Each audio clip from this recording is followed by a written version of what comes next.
So what does it mean for a machine to be athletic? We will demonstrate the concept of machine athleticism and our research to achieve it with the help of these flying machines called quadricopters, or quads for short. Quads have been around for a long time. The reason that they're so popular these days is because they're mechanically simple. By controlling the speeds of these four propellers, these machines can roll, pitch, yaw, and accelerate along their common orientation. On board are also a battery, a computer, various sensors, and wireless radios. Quads are extremely agile, but this agility comes at a cost. They are inherently unstable, and they need some form of automatic feedback control in order to be able to fly.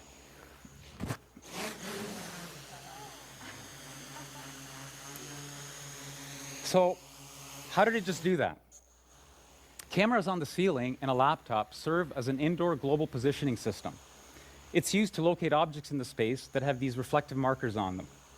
This data is then sent to another laptop that is running estimation and control algorithms, which in turn sends commands to the quad, which is also running estimation and control algorithms.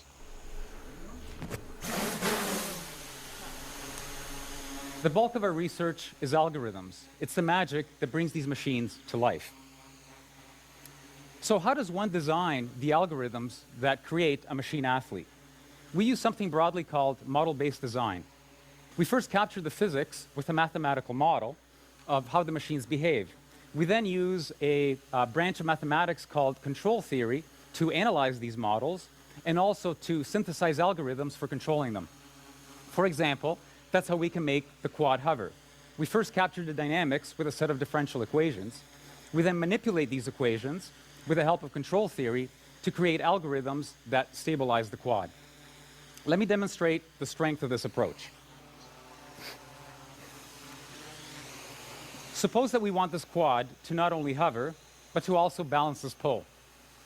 With a little bit of practice, it's pretty straightforward for a human being to do this, although we do have the advantage of having 2 feet on the ground and the use of our very versatile hands.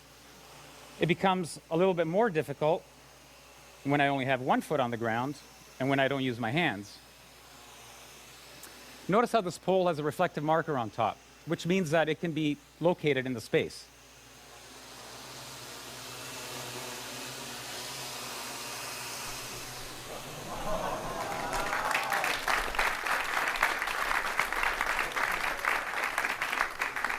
You can notice that this quad is making fine adjustments to keep the pole balanced.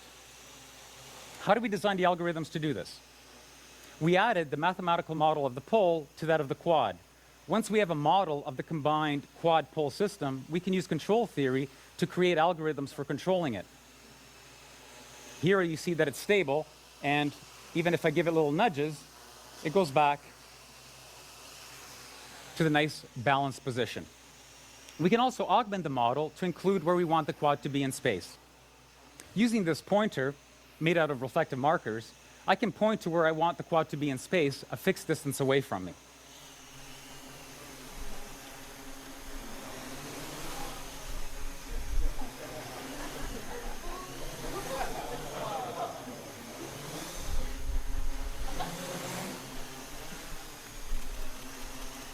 The key to these acrobatic maneuvers is algorithms, designed with the help of mathematical models and control theory. Let's tell the quad to come back here and let the pole drop, and I will next demonstrate the importance of understanding physical models and the workings of the physical world.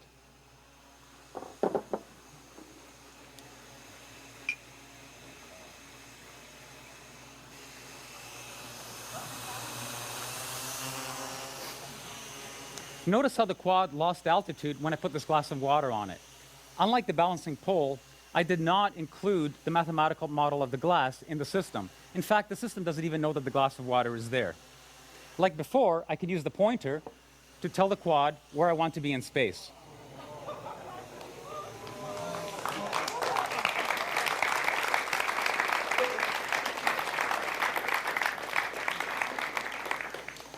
Okay, you should be asking yourself, why doesn't the water fall out of the glass? 2 facts. The first is that gravity acts on all objects in the same way. The second is that the propellers are all pointing in the same direction of the glass, pointing up. You put these two things together, the net result is that all side forces on the glass are small and are mainly dominated by aerodynamic effects, which at these speeds are negligible.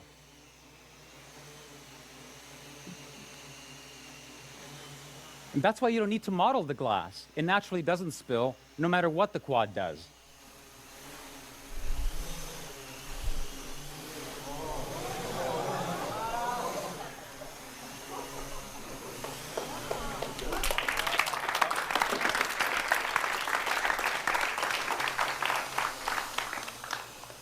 The lesson here is that some high-performance tasks are easier than others, and that understanding the physics of the problem tells you which ones are easy and which ones are hard. In this instance, carrying a glass of water is easy, balancing a pole is hard. We've all heard stories of athletes performing feats while physically injured. Can a machine also perform with extreme physical damage?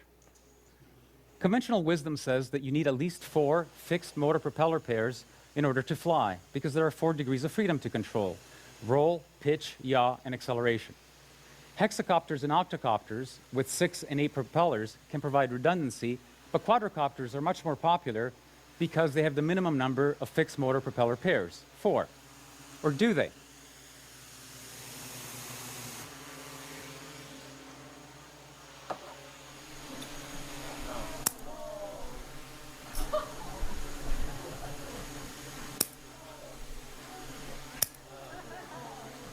If we analyze the mathematical model of this machine with only 2 working propellers, we discover that there's an unconventional way to fly it.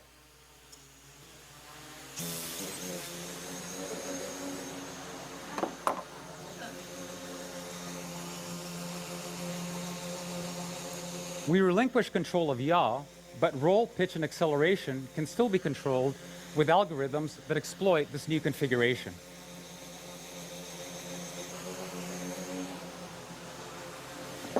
Mathematical models tell us exactly when and why this is possible. In this instance, this knowledge allows us to design novel machine architectures or to design clever algorithms that gracefully handle damage, just like human athletes do, instead of building machines with redundancy. We can't help but hold our breath when we watch a diver somersaulting into the water, or when a vaulter is twisting in the air, the ground fast approaching.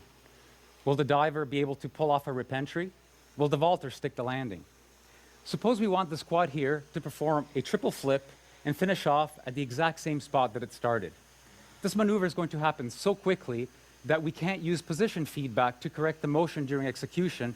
There simply isn't enough time.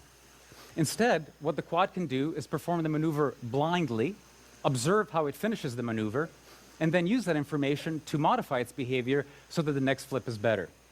Similar to the diver and the vaulter, it is only through repeated practice that the maneuver can be learned and executed to the highest standard.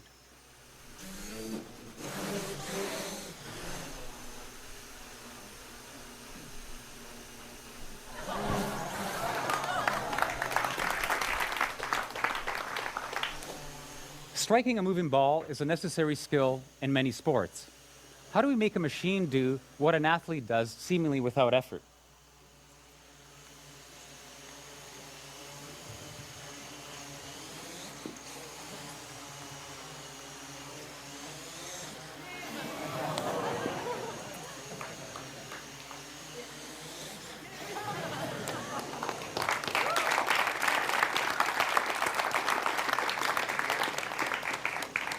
This quad has a racket strapped onto its head with a sweet spot roughly the size of an apple, so not too large. The following calculations are made every 20 milliseconds or 50 times per second. We first figure out where the ball is going. We then next calculate how the quad should hit the ball so that it flies to where it was thrown from. Third, a trajectory is planned that carries the quad from its current state to the impact point with the ball. Fourth, we only execute 20 milliseconds worth of that strategy. 20 milliseconds later, the whole process is repeated until the quad strikes the ball.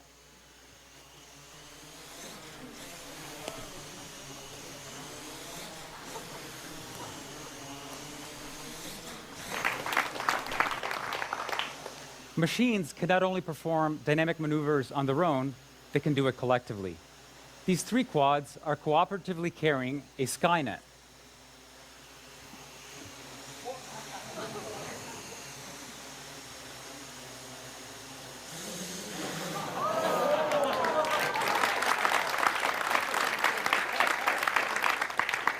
They perform an extremely dynamic and collective maneuver to launch the ball back to me. Notice that at full extension, these quads are vertical.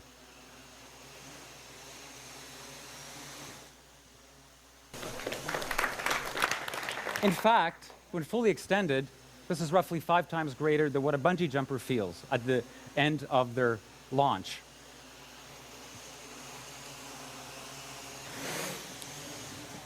The algorithms to do this are very similar to what the single quad used to hit the ball back to me. Mathematical models are used to continuously replan a cooperative strategy 50 times per second. Everything we have seen so far has been about the machines and their capabilities. What happens when we couple this machine athleticism with that of a human being?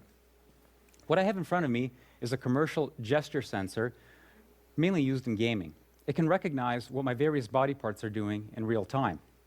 Similar to the pointer that I used earlier, we can use this as inputs to the system.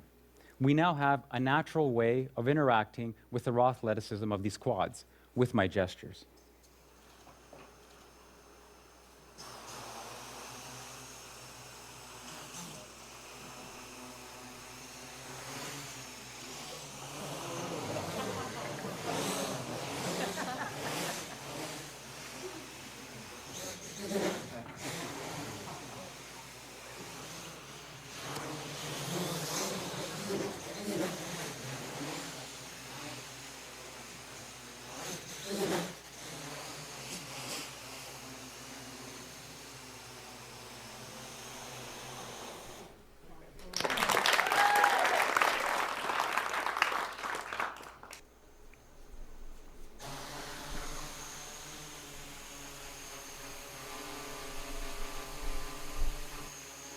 Interaction doesn't have to be virtual, it can be physical. Take this quad, for example. It's trying to stay at a fixed point in space. If I try to move it out of the way, it fights me and moves back to where it wants to be. We can change this behavior, however. We can use mathematical models to estimate the force that I'm applying to the quad. Once we know this force, we can also change the laws of physics, as far as the quad is concerned, of course. Here the quad is behaving as if it were in a viscous fluid. We now have an intimate way of interacting with a machine. I will use this new capability to position this camera-carrying quad to the appropriate location for filming the remainder of this demonstration.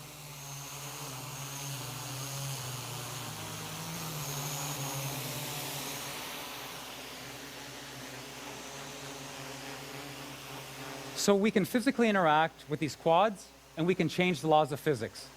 Let's have a little bit of fun with this. For what you will see next, these quads will initially behave as if they were on Pluto.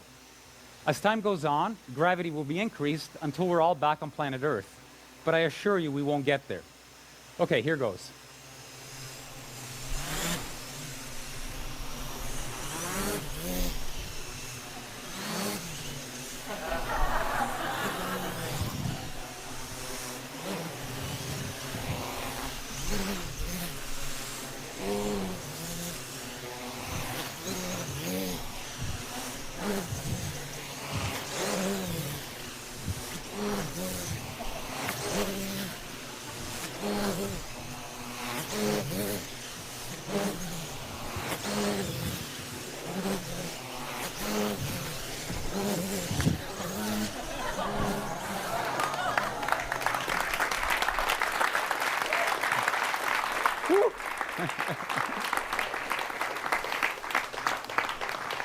You're all thinking now, these guys are having way too much fun. And you're probably also asking yourself, why exactly are they building machine athletes? Some conjecture that the role of play in the animal kingdom is to hone skills and develop capabilities. Others think that it has more of a social role, that it's used to bind the group. Similarly, we use the analogy of sports and athleticism to create new algorithms for machines, to push them to their limits. What impact will this breed of machine have on our way of life? Like all our past creations and innovations, they may be used to improve the human condition, or they may be misused and abused. This is not a technical choice we are faced with, it's a social one. Let's make the right choice, the choice that brings out the best in the future of machines, just like athleticism and sports can bring out the best in us. Let me introduce you to the wizards behind the green curtain. They're the current members of the Fly Machina research team.